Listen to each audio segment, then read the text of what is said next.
Dans les vastes étendues de l'océan Pacifique, où le ciel azur se mêle aux eaux sombres dans une danse mystérieuse de l'infini, le navire de pêche Morskaya Nadezhda luttait obstinément contre les vagues pour le 14e jour consécutif.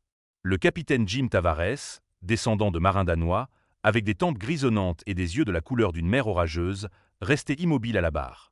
Ses mains calleuses, couvertes de vieilles cicatrices, saisissaient fermement le timon usé tandis que des pensées traversaient son esprit à propos de la décision risquée qui les avait menés si loin de leur zone de pêche habituelle.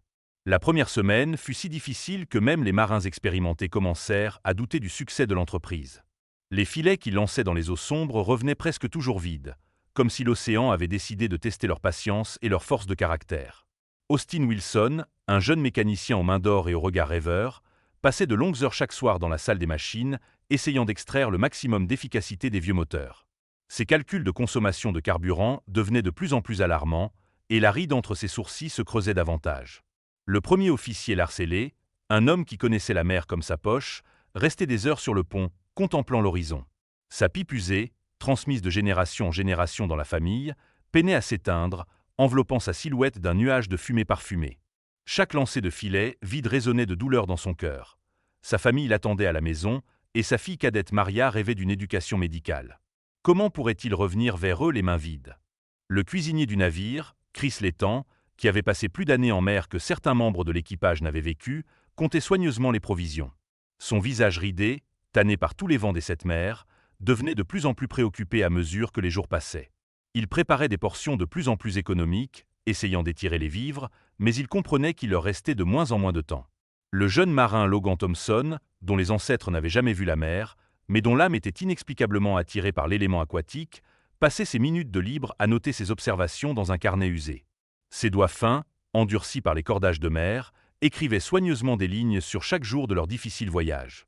Le 7e jour du voyage, le capitaine Tavares rassembla l'équipage dans une cabine exiguë. Les visages des marins étaient sérieux. Tout le monde comprenait qu'ils devaient prendre une décision capitale. Les cartes étalées sur la table montraient un itinéraire dangereux vers des zones reculées de l'océan où les navires de pêche apparaissaient rarement. Le risque était énorme. La moindre panne loin des voies maritimes pouvait être fatale, mais il n'y avait pratiquement aucune alternative. Chris, plaçant les dernières tasses de café fort devant l'équipage, secoua la tête. « C'est de la folie, capitaine. Là où vous voulez aller, l'océan ne pardonne pas les erreurs. » Mais même dans sa voix, il y avait une compréhension. Il n'y avait vraiment pas d'autre issue.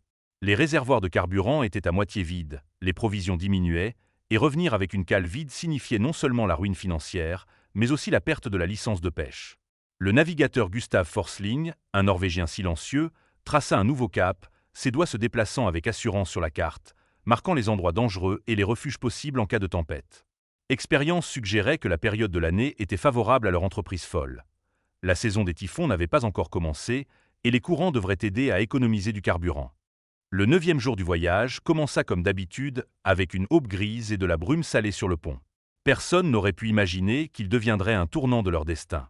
Vers midi, le veilleur Ryan Strom, dont la vision perçante était légendaire parmi les pêcheurs, remarqua une agitation inhabituelle à la surface de l'eau. En quelques minutes, tout le monde à bord comprit qu'ils étaient tombés sur un immense banc de thon. Le premier lancer des filets faillit se terminer en catastrophe. Les treuils craquaient et grondaient sous le poids de la prise, menaçant de se détacher de leur fixation. Austin Wilson, étant descendu dans la salle des machines, supervisa personnellement le fonctionnement de chaque mécanisme. Ses mains volaient sur les instruments, ajustant l'approvisionnement en huile et le refroidissement des moteurs, tandis que l'équipage au-dessus luttait avec cette prise sans précédent. Le pont se transforma rapidement en une mer argentée de corps de poissons frétillants. Hélé ordonnait le chargement, sa voix forte noyant le bruit des vagues et les cris des mouettes qui semblaient apparaître de nulle part au-dessus du navire. Chaque membre de l'équipe travaillait au maximum de ses forces, comprenant qu'une telle chance ne se présenterait qu'une seule fois dans une vie. 2 jours se sont transformés en un cycle sans fin de lancers et de remontées de filets. Les muscles brûlaient de fatigue, les mains étaient écorchées même à travers les gants, mais personne ne pensait à se reposer. Chris n'avait presque pas le temps de préparer à manger, que les marins dévoraient directement sur le pont, sans interrompre leur travail. Son pilaf épicé aux fruits de mer, qui réjouissait habituellement l'équipe, était maintenant consommé mécaniquement, juste pour maintenir les forces. Les majestueuses baleines qui apparaissaient près du navire semblaient être des gardiennes anciennes de l'océan, bénissant le travail des pêcheurs. Leurs puissantes fontaines jaillissaient dans le ciel, créant des arcs-en-ciel sous les rayons du soleil de l'après-midi. Logan, malgré son épuisement, prenait soin de noter ses rencontres, sachant qu'un jour elles deviendraient des souvenirs précieux. Lorsque la dernière cale fut remplie à pleine capacité, le capitaine Tavares donna l'ordre tant attendu de mettre le cap sur le retour. L'équipe épuisée fut revitalisée. Maintenant, un foyer, une douche chaude et les étreintes des proches les attendaient. Cependant, l'océan décida de leur enseigner une dernière leçon d'humilité. Le chemin vers la côte fut bloqué par une violente tempête qui apparut si soudainement que même les météorologues expérimentés n'eurent pas le temps de la prédire. Des nuages noirs, tels des monstres marins, couvraient le ciel. Des vagues aussi hautes qu'un immeuble de 3 étages s'écrasaient sur le navire avec une fureur qui secouait toute la coque. Le vent hurlait comme 1000 loups affamés, tentant d'arracher tout ce qui n'était pas solidement fixé au pont. Tavares, qui n'avait pas quitté la barre depuis 18 heures d'affilée, prit la seule décision correcte, se diriger vers le nord, en contournant l'épicentre de la tempête. Cela signifiait une journée supplémentaire de voyage, mais toute tentative de passer directement risquait de leur coûter la vie. Gustav Forsling, palme et calme, ajustait constamment le cap, calculant la correction du dérive du navire du haut vent monstrueux. Les réserves d'eau douce étaient faibles, mais la nature elle-même vint à leur aide. Pendant la tempête, ils réussirent à recueillir plusieurs barils d'eau de pluie. L'équipe économisait chaque goutte, rêvant de rentrer chez eux. Lorsque la tempête se calma enfin, le Sea Hope continua obstinément son chemin vers la maison. Chaque mile était difficile. La fatigue de l'équipage avait atteint ses limites, les réserves de carburant étaient faibles et les moteurs fonctionnaient à leur dernier souffle. Austin Wilson vivait pratiquement dans la salle des machines, supervisant personnellement le fonctionnement de chaque unité. Et puis, enfin, une fine bande de terre apparut à l'horizon. Les marins épuisés attendaient déjà avec impatience de retrouver leur famille quand tout à coup Logan, qui était de garde, remarqua une perturbation inhabituelle dans l'eau. En regardant de plus près, il aperçut un dauphin, mais quelque chose dans ses mouvements semblait étrange, comme si la belle créature était engagée dans une lutte désespérée contre un ennemi invisible. Regardant à travers les jumelles, il se glaça. Un lourd filet de pêche était fermement enroulé autour de la queue du dauphin, et chaque mouvement de l'animal resserrait encore les boucles. Le dauphin était clairement épuisé de tenter de se libérer et était resté derrière son groupe. Ses mouvements devenaient de plus en plus lents, un signe clair que ses forces étaient en train de s'épuiser. Le capitaine Tavares, en apprenant cela, n'hésita pas une seconde. Malgré l'épuisement de l'équipage et la proximité du rivage tant attendu, il donna l'ordre de faire demi-tour. Tout le monde à bord savait que cela signifiait plusieurs heures de retard supplémentaire, mais personne n'émit une parole de protestation. Dans leur code maritime non écrit, aider quelqu'un en difficulté était la loi, que ce soit une personne ou un animal. Manœuvrer autour du dauphin désespéré prit presque 1 heure. Les vagues et le courant rendirent la tâche difficile, mais l'équipage expérimenté suivit méthodiquement les instructions du capitaine. Finalement, après plusieurs tentatives, ils réussirent à soulever prudemment l'animal épuisé à bord à l'aide de leurs propres filets. Austin et Lars, les membres les plus forts de l'équipage, maintinrent fermement le dauphin tandis que Chris, qui avait les mains les plus agiles grâce à des années de travail avec des couteaux tranchants dans la cuisine, coupait lentement et méthodiquement les liens. Chaque mouvement du filet pouvait cacher des blessures dangereuses, donc le travail devait être effectué avec une extrême précaution. Logan, quant à lui, versait de l'eau sur la peau du dauphin, l'empêchant de se dessécher.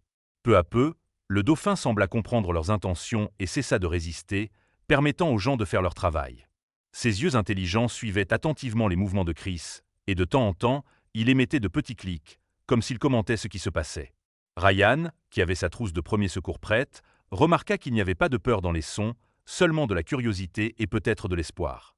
Une fois que le dernier morceau de filet fut enlevé, toute l'équipe examina soigneusement l'animal pour détecter des blessures. À leur soulagement, à part quelques égratignures mineures, aucune blessure grave n'a été trouvée. Gustav Forsling, qui avait étudié la biologie marine dans sa jeunesse, confirma que le dauphin était en parfaite santé et prêt à retourner dans son élément naturel. En ouvrant une trappe latérale, l'équipe a aidé le dauphin à se glisser de nouveau dans l'océan. Ce qui se passa ensuite restera à jamais gravé dans la mémoire de chaque membre de l'équipage. L'animal libéré ne s'éloigna pas immédiatement, mais commença à sauter hors de l'eau près du navire, montrant une grâce et une force étonnantes. Ces sauts étaient remplis d'une joie et d'une liberté incontrôlables, si bien que même les marins les plus sévères ne purent retenir leur sourire. Pendant près d'1 heure, le dauphin accompagna le navire, parfois plongeant sous l'eau, parfois réapparaissant avec une fontaine d'éclaboussures, comme s'il remerciait chaque membre de l'équipage. Ryan, avec sa vue perçante, remarqua que le dauphin solitaire était progressivement rejoint par d'autres. Il semblait que la famille l'avait enfin retrouvé. L'équipage épuisé du Sea Hope savait qu'il venait de vivre quelque chose de vraiment spécial. Gustav Forsling récita discrètement le vieux proverbe norvégien qui dit que la gentillesse revient toujours à la mer. À ce moment-là, chacun d'eux se sentit non seulement comme un pêcheur avec une riche prise, mais aussi comme une partie de quelque chose de plus grand. Un océan sans limite où la compassion humaine est capable de réaliser de vrais miracles. Et tandis que le Sea Hope se dirigeait lentement vers le rivage, les derniers rayons du soleil couchant peignaient la surface de la mer de teinte violette, comme si la nature elle-même disait au revoir aux hommes qui avaient prouvé qu'il y avait dans leur cœur non seulement de la place pour un travail acharné, mais aussi pour une sincère gentillesse. Chers spectateurs, que pensez-vous de cette histoire? Dites-le nous dans les commentaires. Et si vous avez aimé cette vidéo, laissez un j'aime et abonnez-vous à notre chaîne. Au revoir.